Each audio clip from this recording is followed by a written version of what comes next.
ఉప్పెనంత ప్రేమ. Episode 59 just friends. Surya, Vijay మాటలు విన్న పవిత్రకి ఈ రోజు వాళ్ల తాతయ్య 80వ పుట్టినరోజని అర్థమవుతుంది. ఇక విజయ్ బర్త్డే పార్టీకి వెళ్లాలి కాబట్టి తనకు తర్వాత ఏం పనుండదని పవిత్రకి అనిపించి విజయ్ అతని ఫ్యామిలీ పార్టీకి వెళ్లాక ఆ ఖాళీ సమయంలో ఖుషీని వెళ్లి కలవాలని ప్లాన్ చేసుకుంటుంది. మొదటి సెట్ ఎక్సర్సైజెస్ చేసేసరికి విజయ్ ఎనర్జీ మొత్తం తగ్గిపోయింది. ఇక రెండవ సెట్ ఎక్సర్సైజెస్ అయ్యేసరికి విజయ్ ఇంకా ఎక్కువ చెమటతో తడిచిపోయి ఉంటాడు. విజయ్ అతని చేతులతో పైనున్న బార్స్ ను పట్టుకుని అతని బాడీను సపోర్ట్ చేస్తూ ఎక్సర్సైజ్ చేయడం పవిత్ర చూస్తుంది. విజయ్కి ఈ హార్డ్ వర్కౌట్ చేస్తుంటే చెమటతో పాటు చాలా వణుకు కూడా వస్తూ ఉంటుంది. అతని బాడీలో ఉన్న ప్రతి సెల్ పనిచేస్తుంది. విజయ్ ఇంత కష్టపడడం చూసి పవిత్ర మనసులో బాధ కలుగుతుంది. విజయ్ తీసుకుంటున్న ప్రతి స్టెప్ చాలా కష్టంగా ఉంది. అతను ఒక్క అడుగు ముందుకు వేయడానికి 10 రెట్లు ఎక్కువ కష్టపడుతున్నాడు. విజయ్ క్యూర్ అవ్వడానికి బలంగా ట్రై చేస్తున్నాడని పవిత్రకి తెలుస్తుంది.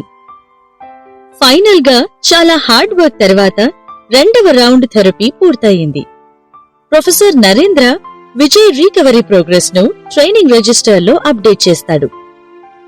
సూర్య విజయ్ చెమటలు తుడుస్తూ, ప్రొఫెసర్ నరేంద్ర, విజయ్ ప్రోగ్రెస్ ఎంతవరకు వచ్చింది అని ఫేక్ కన్సర్న్ గా అడుగుతాడు. నరేంద్ర ట్రైనింగ్ రిజిస్టర్లో రాయడం ఆపేసి నవ్వుతూ, విజయ్ ప్రోగ్రెస్ చాలా బాగుంది. విజయ్ నేను ఎక్స్పెక్ట్ చేసిన దానికన్నా ఫాస్ట్ గా రీకవర్ అవుతున్నాడు. ఇప్పుడున్న ఇంటెన్సిటీని మెయింటైన్ చేస్తూ ముందుకు వెళ్తే ఖచ్చితంగా విజయ్ ఈ సంవత్సరం పూర్తయ్యేలోపు నిల్చొని నడవగలడు. Year ending physical training report వచ్చాక తెలుస్తుంది విజయ్ పర్ఫార్మెన్స్ గురించి. ఇప్పటికైతే హీఈస్ గుడ్ అని సూర్యాన్ని చూస్తూ జవాబు చెప్తాడు. ప్రొఫెసర్ నరేంద్ర మాటలు వినగానే విజయ్ చాలా ఎంకరేజ్డ్ గా ఫీల్ అవుతాడు. సంవత్సరం పూర్తయ్యేలోపు అతను నడవగలడు అన్న మాటలు వినగానే ఎక్సైటెడ్ గా, నిజమా ప్రొఫెసర్ అని అడుగుతాడు. విజయ్ కళ్లలో ఆనందం మెరిసిపోతుంది. నరేంద్ర నవ్వుతూ, కష్టపడే మనసున్న ప్రతి ఒక్కరికి దేవుడు ఎప్పుడూ అన్యాయం చేయడు. నీ కష్టానికి తగిన ఫలితం తొందరలోనే రానుంది అంటూ విజయ్ను ఇంకా ఎక్కువగా ఎంకరేజ్ చేస్తాడు. Wow Viju, you're awesome. నువ్వు మళ్లీ నడవడం చూడాలని ఎక్సైటింగ్ గా ఉంది అంటూ సూర్య అంటాడు. అతని కళ్లలో సంతోషం, పెదవుల మీద అతికించిన నవ్వును చూస్తే సూర్య హ్యాపీగా ఉన్నట్టు కనిపిస్తుంది కాని అతని మనసులో మంటలు రేగడం ఎవ్వరూ గమనించలేకపోతారు. విజయ్ మళ్లీ నడవబోతున్నాడా? ఒకవేళ విజయ్ నార్మల్ వ్యక్తిగా మారితే ఆ ఇంట్లో నాకు స్థానం ఇప్పుడున్నట్లే మిగులుతుందా? లేదు, విజయ్ నడవకూడదు. జీవితాంతం ఇలాగే ఉండాలి, లేదంటే నా పరిస్థితేంటి అంటూ భయపడుతూ జరగబోయేది ఆలోచిస్తూ కోపాన్ని, ఆవేశాన్ని దాచుకుంటాడు సూర్య. ప్రొఫెసర్ మాటలకు విజయ్ చాలా చాలా హ్యాపీగా ఫీల్ అవుతాడు. పవిత్ర వైపుకి చూసి తను కూడా హ్యాపీగా ఫీల్ అవుతున్నట్టు గమనిస్తాడు. పవిత్ర విజయ్ను చూసి చిరునవ్వు చిందిస్తూ అతనికి థమ్సప్ సింబల్ చూపిస్తుంది. తను కూడా కష్టపడేవారికి ఫలితం ఖచ్చితంగా దక్కుతుందన్న సిద్ధాంతాన్ని నమ్ముతుంది. దేవుడు అందరినీ చూస్తూనే ఉంటూ అందరికీ మంచి చేస్తాడు. విజయ్ చాలా హార్డ్ వర్క్ చేస్తున్నాడు కాబట్టి అతనికి హ్యాపీగా ఉండే హక్కుందని ఫీల్ అవుతుంది. నరేంద్ర రిపోర్ట్లో విజయ్ ప్రోగ్రెస్ ను ఎంటర్ చేసిన తర్వాత విజయ్ వైపుకి తిరిగి, విజయ్, ఇంట్లో నీ దగ్గర మెడిసిన్స్ ఉన్నాయా అని అడుగుతాడు. హా, ఇంకా కొన్నున్నాయి అని నవ్వుతూ విజయ్ చెప్తాడు. విజయ్ భుజాలను చిన్నగా కొడుతూ, సరే, నీ దగ్గర ఉన్న మెడిసిన్స్ పూర్తయ్యాక నాకు ఇన్ఫార్మ్ చెయ్యి, నీకు మరిన్ని మెడిసిన్స్ ఇస్తాను అని చెప్పి నరేంద్ర అక్కడి నుండి వెళ్లిపోతాడు. విజయ్ అబ్రాడ్ నుండి మెడిసిన్స్ తెప్పించుకుని వాడుతున్నాడు. అతను సెల్ రీజనరేషన్ కి, మజిల్ ఆట్రోఫీని తగ్గించేందుకు, బాడీ ఫంక్షనింగ్ ని మెరుగుపరిచేందుకు మందులు ఉపయోగిస్తున్నాడు. అతనికి ఉన్న పట్టుదలతో పాటు ఎక్సర్సైజ్, మెడిసిన్స్ సహాయంతో విజయ్ ఖచ్చితంగా నార్మల్ అవ్వగలడు. ఈరోజు ట్రైనింగ్ పూర్తయింది కాబట్టి సూర్య విజయ్ వీల్ చైర్ను ముందుకు తోస్తూ సరే ఇక వెళ్దామా అని అడుగుతాడు. విజయ్ ఎలాంటి సమాధానమివ్వకుండా అక్కడే ఒక మూలన సైలెంట్గా కూర్చుని ఉన్న అమ్మాయి వైపు చూస్తాడు. విజయ్ వెళ్లడానికి రెడీగా ఉండటం గమనించి పవిత్ర cheerful గా విజయ్ వైపు పరిగెత్తుకుంటూ వస్తుంది. తను దగ్గరికి రాగానే విజయ్ చుట్టూ ఉన్న గాలి మొత్తం పవిత్ర ఒంటి పరిమళంతో నిండిపోతుంది. సూర్య పవిత్రను చూడగానే షాక్ అవుతాడు. అతని కళ్ళు ఆశ్చర్యంతో నిండిపోయి ఉన్నాయి.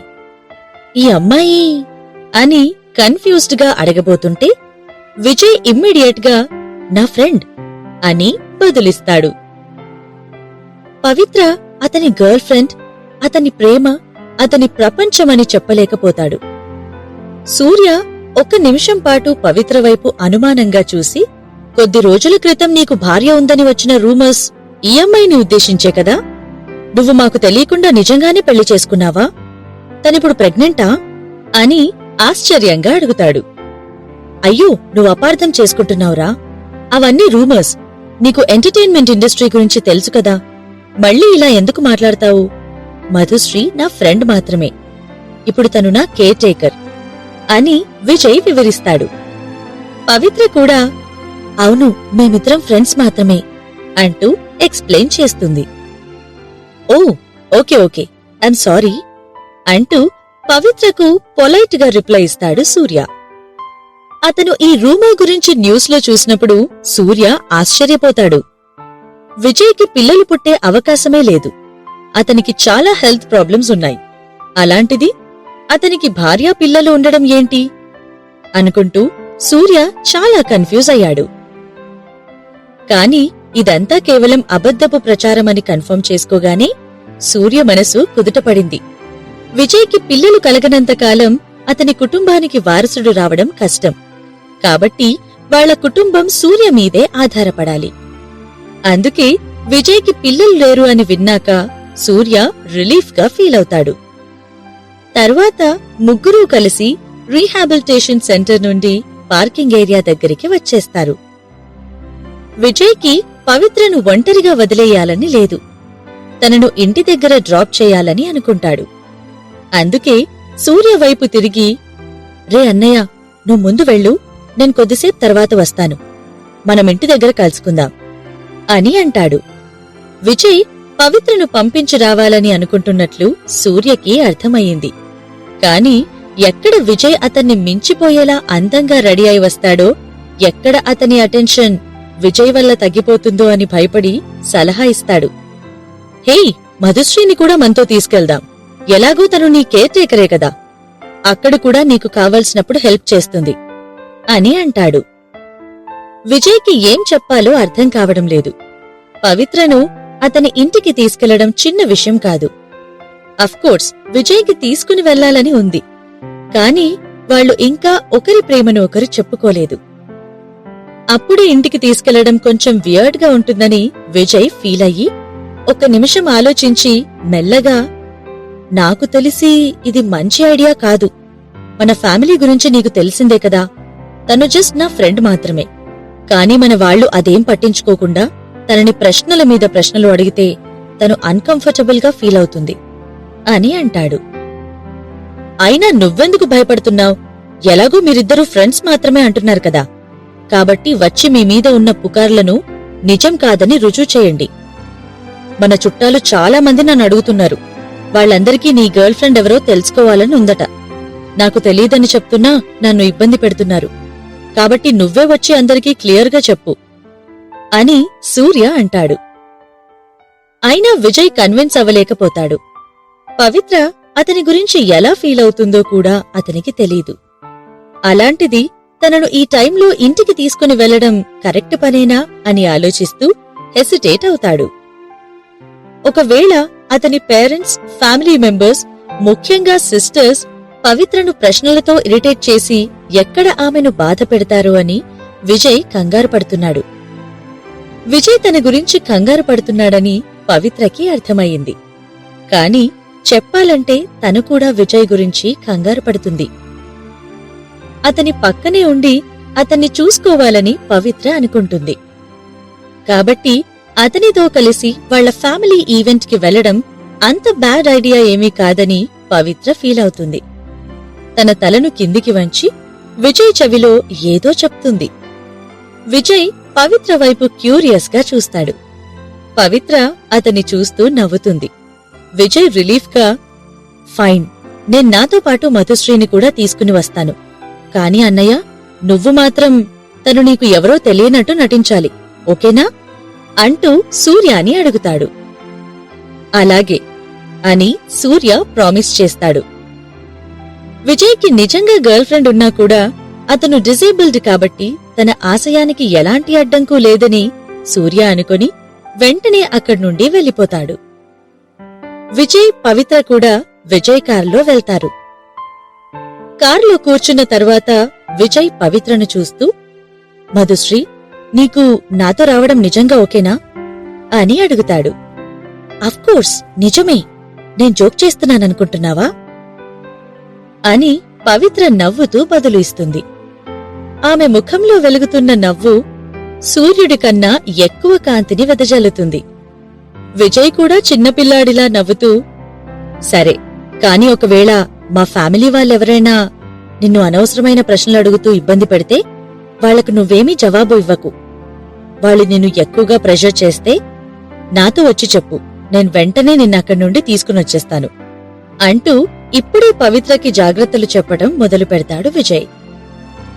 పవిత్ర వాళ్ల ఇంట్లోకి అడుగు పెట్టగానే ఏం జరగబోతుందో ఇప్పుడే విజయ్కి కళ్లకు కట్టినట్టు కనిపిస్తుంది.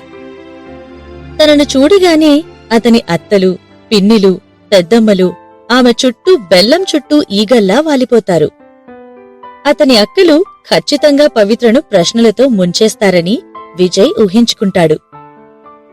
పవిత్ర అలాగే అన్నట్టు తన తలను ఊపుతూ, ఓకే, కాని అంతకుముందు నేను కొన్ని కొత్త బట్టలు తీసుకోవాలి, నాకు కొంచెం టైం ఇస్తావా అని అడుగుతుంది. విజయ్ వెంటనే డ్రైవర్కి షాపింగ్ మాల్ దగ్గర ఆపమని చెప్తాడు. విజయ్ పవిత్రతో కలిసి షాపింగ్ కోసం వెళ్లాలని అనుకుంటాడు.